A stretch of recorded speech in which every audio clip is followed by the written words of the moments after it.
The Pokemon Trading Card Game, or TCG, on Game Boy released in North America on April 10th, 2000, and I played the heck out of it as a kid. This was the first time I'd experienced the TCG with real rules.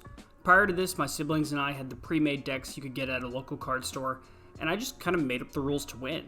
I'm sure there was a description of the rules in the box, but my parents didn't care to learn the game, so they couldn't explain it to me, and there's no way a 10-year-old's gonna study the rules. Plus, at the time, there was no plethora of YouTube videos to watch to learn the game.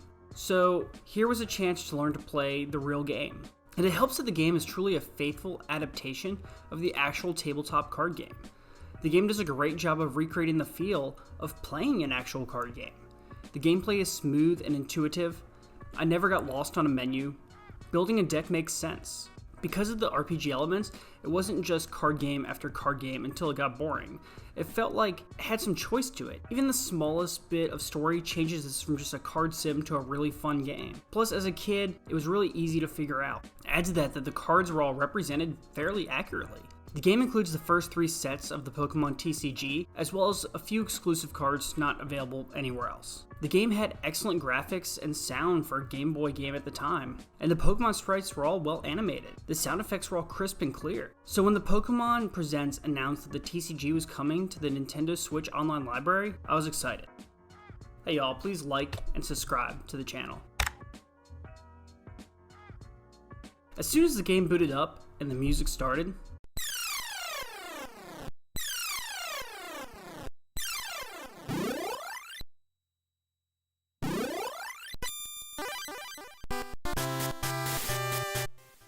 even though it had been years since I saw that load screen, my childhood rushed back to me. So I jumped into the game, and I had a pretty good idea of what to expect. The tutorial is pretty easy and explains the gist of the game. After that, the first move you're going to want to make if you're not truly familiar with this game is going directly right of that tutorial game. There's a scientist there that will give you 10 of each energy if you have less than 10 energy total, not counting what's in your deck. Collecting these energies is going to be pretty pivotal to building decks, because you're going to be kind of locked behind not having enough if you're trying to build different decks early on in the game. So what I do is I immediately change my deck to one basic Pokemon and as many energy cards as I can, and then I talk to the scientist again. And then I start a second deck and fill that deck with the energy cards and repeat the process until I have all 4 decks possible filled and the maximum amount of energy cards he can give me at the time. The game plays like a simpler version of a normal Pokemon game. You're going on a gym challenge and you have a rival who's also doing a gym challenge. Just like the base games, there are 8 gyms with a league to compete in once you've collected all the badges.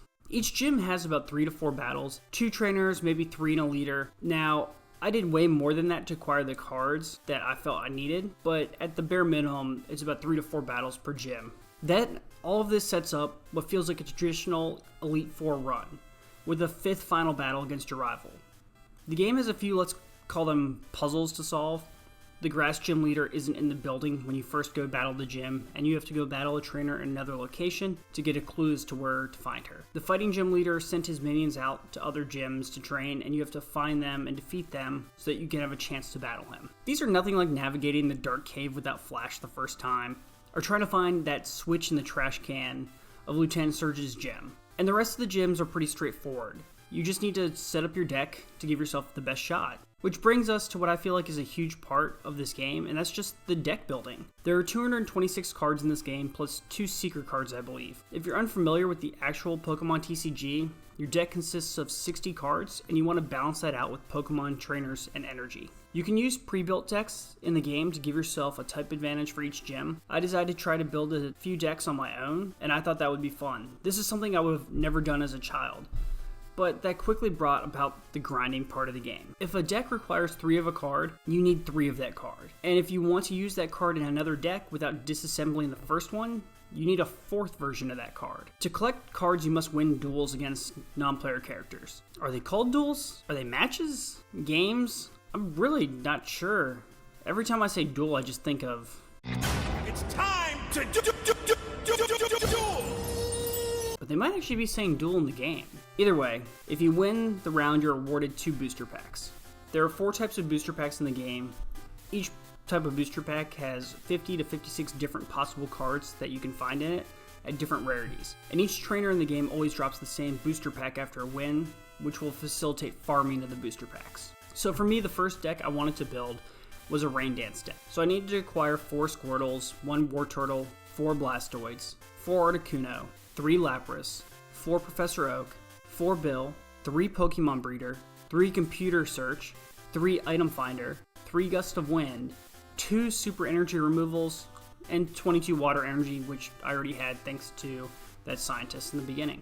The deck is built to get Blastoise into play and use its Rain Dance ability to just load water energies on cards and unleash massive damage. Since Blastoise was my favorite as a kid, this seemed like a solid deck, but to do this I'd have to hunt down some cards. Pokemon Breeder, for example, is a rare card found only in the Evolution Booster Pack. So the smart way to do this would be to go to the Rock Club and battle Ryan, who plays with only 3 prizes. So it's a quick battle and you can do it over and over and over and over and over until you get the cards you need.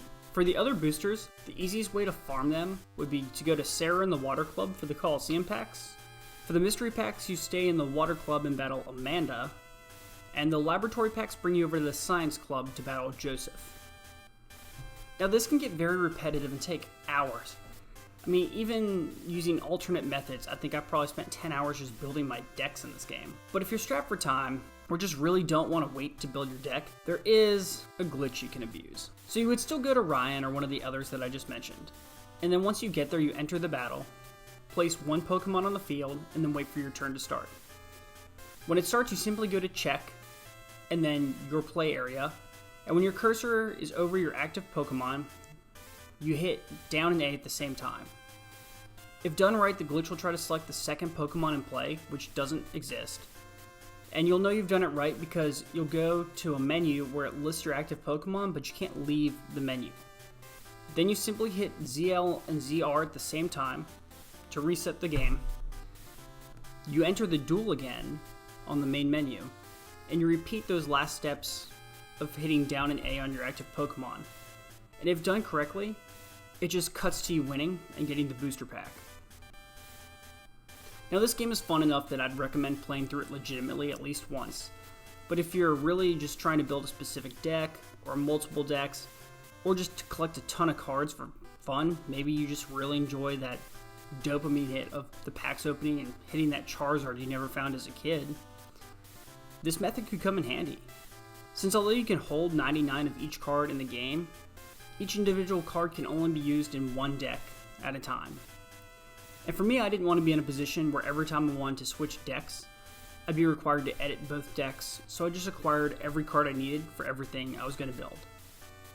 Also, I will admit that grinding the same battle over and over again can get very old, and for an older game like this, it could burn you out very quickly. But once you have your deck set up, it is very fun to run through a gym, or even just a battle, where your deck hits perfectly as planned. Every card you pull is just exactly what you want, it executes perfectly, and you just absolutely annihilate whoever you're playing.